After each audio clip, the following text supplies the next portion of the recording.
Ngayong nalalapit naman yung mga okasyon at mga handaan, may bago tayong resepeng pwede mong idagdag sa mga nakalista mong lulutuin. Tara, samahan mo ako. Magluto tayo ng hardinera. Simulan na natin at pagluluto.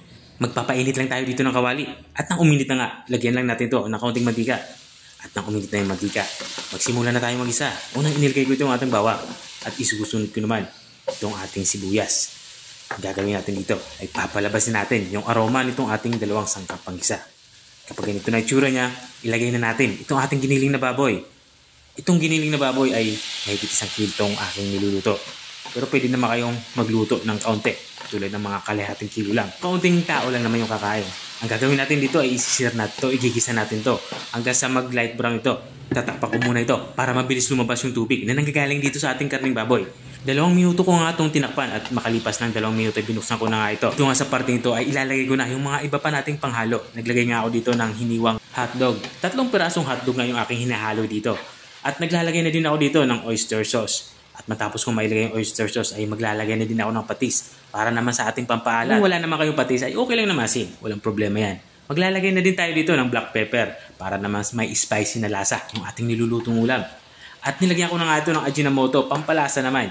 Kung ayaw nyo ng Ajinomoto, pwede naman magic sarap. Okay lang naman yan. At dito sa part dito ay inilagay ko na yung ating tomato sauce. Yung pangalawa sa pinakamaliit na pakete yung aking inihalong tomato sauce dito. Halo ko na din yung ating carrots. Hiniwa ko lang ito ng maliliit. Saka yung tipong pa-cubes. At dito naman sa part nito, inilalagay ko na yung bell pepper. Saka yung ating green peas. Saka magdadagdag na din ako dito ng pasas o raisins. Pero kung wala kayong pasas, okay lang naman i-skip nyo na yung ingredients na to. Para naman maging balanse yung lasa ng ating nilulutong ulam. Naglagay ako dito ng 1 kutsarang asukal. Saka ko ito hinalo ng maigi para pantay-pantay yung lasa ng ating nilulutong ulam.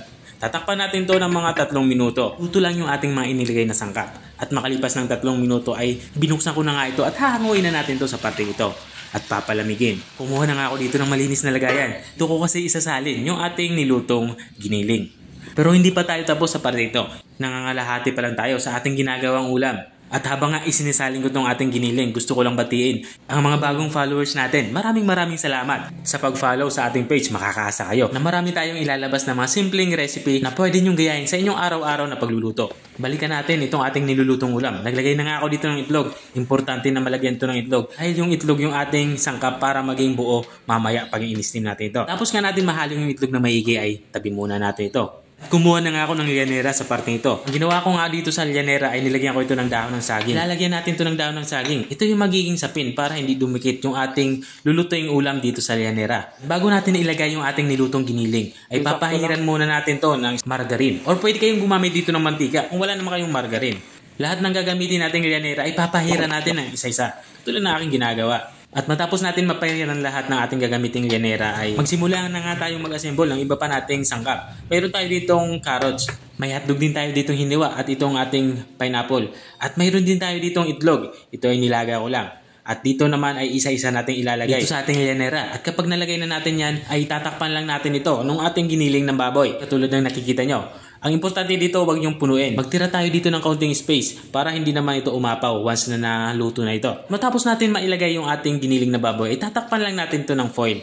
Ang gagawin ko lang dito, ilalak ko lang itong ating foil katulad ng aking ginagawa para hindi ito sumingaw. At kung andyan ka pa rin at nanonood sa parting ito ng aking video, ibig sabihin ay interesado ka sa aking pagluluto, baka pwede mo naman i-comment kung taga saan ka para alam ko kung hanggang saan umabot ang aking video. Balikan natin itong ating nilulutong ulam. Natapos na nga tayo sa paglalagay sa llanera. Dito naman sa parte ito ay magsisimula na nga tayo mag-steam. Kumuha na nga ako dito ng steamer. Gagawin ko lang dito ay isa-isa natin isasalansan itong ating i-steam na lulutuing ulam. Salansan natin ito na maigi para hindi tayo mahirapan mamaya once na naluluto na ito.